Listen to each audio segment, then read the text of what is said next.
بصيت في المراية وعرفت إن النهاية خلاص قربت وأنا مش لوحدي اللي رايح. مساء الخير، أنا اسمي دياجو، عايش في قرية صغيرة في البرتغال.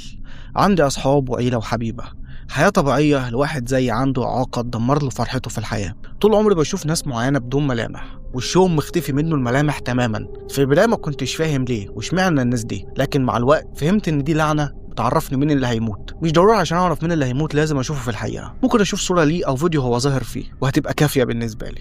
في مره كنت قاعد عند تيتا في البيت وعيني جت على صوره عائليه متعلقه فوق الحيطه. شفت وقتها تيتا ملامحها اختفت تماما، عرفت انها هتموت. طلعت اجري على بابا وقلت له، لكن بابا اتعصب عليا انا وماما. بعد اسبوع تيتا فعلا ماتت، بس هي كانت مريضه فطبيعي انها تموت، خصوصا انها كانت تعبانه قوي. عدت سنه بالظبط وشفت صوره لجده، وقتها لقيت ملامحه اختفت هي كمان. قلت لماما بس خفت اقول لبابا، وقلت لها ما تقولش لبابا علشان خايف يتخانق فيا زي المره اللي فاتت. وبعد اسبوع بالظبط جده مات. وبعد ما جده مات ماما قالت لبابا، ووقتها بابا جه اتكلم معايا وسالني عن ازاي بعرف ان الناس دي هتموت. قلت له القصه كلها وقال لي ما تقولش لحد علشان ما حدش يخاف منك. كبرت فعلا وما قلتش لحد غير اصحابي المقربين.